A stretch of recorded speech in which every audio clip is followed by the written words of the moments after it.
Hey house guests, welcome to another Big Brother recap.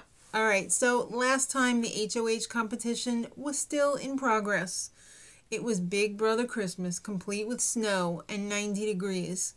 Alright, so Britney, she absolutely sucked at this competition, which made her freak out, which made her suck even more. She is just not good at handling balls. I didn't say that. They said that.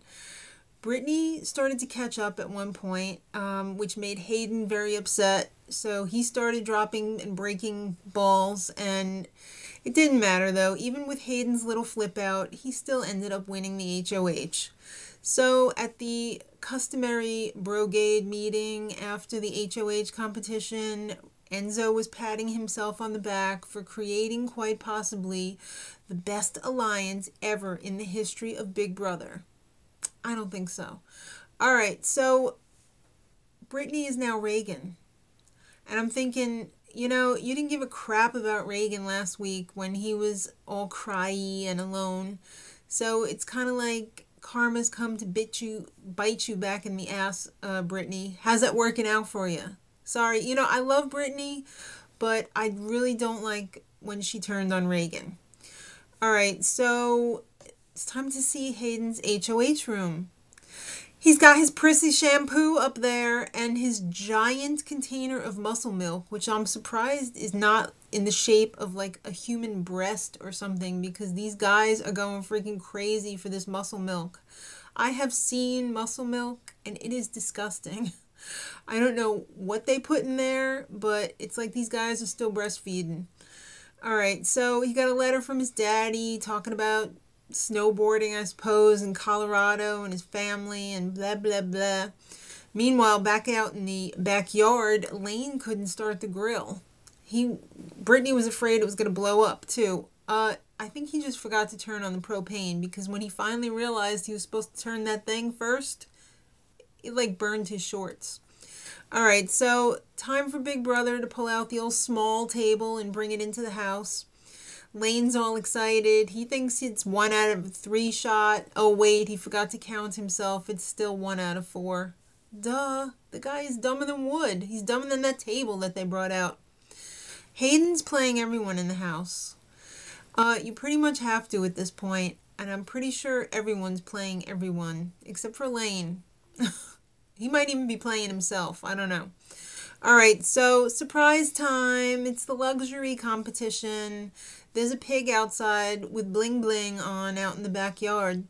You mean we get a chance to win some more muscle milk? No. It's for money. It's for $10,000. The pig's got these coins with everybody's name on them, and they each get a chance to hide it in the house. And then they all get released into the house and try and find everybody's hidden coins. And the last coin to be found is the one that wins the $10,000. Pretty simple, right? Alright, so after they hid them, Hayden was the first one who was getting close to a coin. He was digging through the trash where Britney hid hers, but he didn't find it. And that was even after he took it outside and was like dumping it out and looking around. Nope. So they were actually breaking stuff too. It reminded me totally of in Zoolander when they were like, the files are in the computer, and they're jumping around like monkeys, like trying to hit the computer to get the files out. Dumb. Alright, so Enzo ended up finding Hayden's in the cereal box, because Hayden thought he was going to be all slick and put it on top of the refrigerator in the cereal box, but like open it from the bottom. I mean, there's only really a limited amount of places to hide these things. They're all going to be found eventually.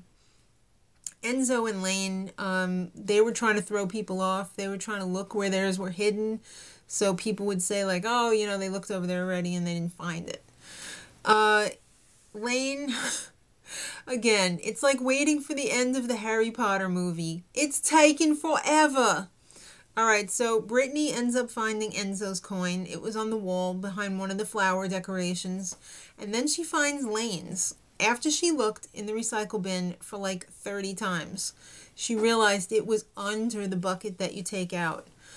So Lane was all fake pissed because he was like, she don't need the $10,000. She's just going to buy more lipstick and leggings. Wait, can I see those leggings? Yeah, he's such a pushover. All right, so all anybody ever does in the house anymore is sleep because even they are bored to death of themselves.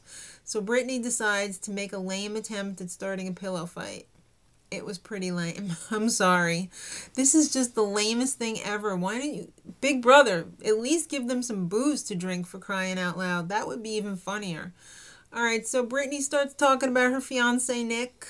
I wonder if I'm still engaged. I haven't talked to Nick in like 3 months.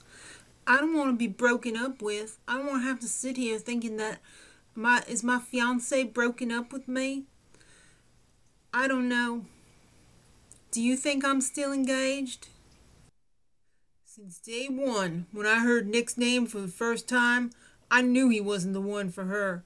She needs a tough guy like me. Somebody who's not going to break her heart. You know, somebody like me.